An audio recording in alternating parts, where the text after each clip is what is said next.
ఎందుకు ఉలిక్కిపడాలా? నిజంగా మేమన్న దాంట్లో సరైన ఇది లేకపోతే ఉలిక్కిపడడం ఎందుకు వాళ్ళు ఇది కావాలి వదిలేది ఇగ్నోర్ చేయొచ్చుగా. ఇది రీజన్.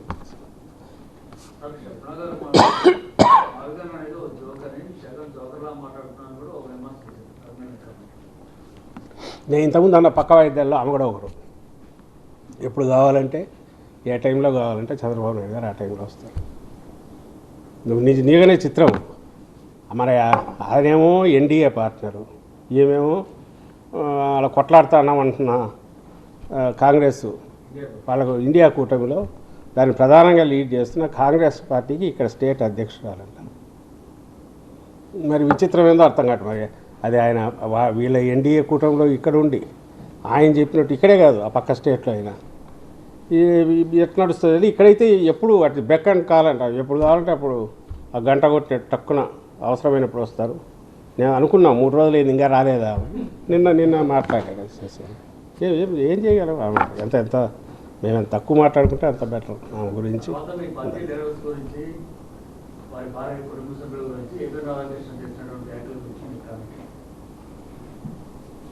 కామెంటు చేసిన దానికి తిడుతున్నారు కదా బాగా. అంటే ఇప్పుడు మాకు అర్థం కాదు ఏంటంటే మొన్న మా నాయకుడు ఏబిఎన్ ఛానల్ దగ్గర హైదరాబాద్కు వెళ్ళిన వాళ్ళల్లో ప్రధానమైన కంపోజిషన్ నాకు తెలిసి 30-40 మంది, అందులో 7-8 మంది మాజీ మంత్రులు, ఇప్పుడు శాసనసభ్యులు, ఇప్పుడు ఎమ్మెల్సీలు, సీనియర్ నాయకులు, ఇంకొంతమంది కార్యకర్తల అభిమానులు, జగన్మోహన్ రెడ్డి గారి అభిమానులు ఉండొచ్చు. కానీ ప్రధానమైన కంపోజిషన్ అయితే వీళ్ళు. అసలు బహుశా చెప్పుకోదగ్గ అంటే ధర్మాగ్రహాన్ని వ్యక్తం చేయడం, ఒక నిరసన అత్యంత శాంతియుతంగా చేయడం, ఏది అంత లీడర్లుగా ఉండి ఒక్కొక్కరు దశాబ్దాల తరబడి సీనియర్ మంత్రులు ఉన్నారు, అందులో చాలా సీనియర్లు, విశ్వరూప్ లాంటి వాళ్ళు ఉన్నారు, అంతకుముందు ఇదిగా చేశారు. రామసుబ్బారెడ్డి గారు ఎమ్మెల్సీ గారు అప్పుడు టీడీపీ హయాంలోనే అప్పుడు మినిస్టర్గా చేశారు. తర్వాత సీనియర్ ఎమ్మెల్సీ అలాంటి వాళ్ళు ఉన్నారు. గడికోట శ్రీకాంత్ రెడ్డి ఉన్నారు.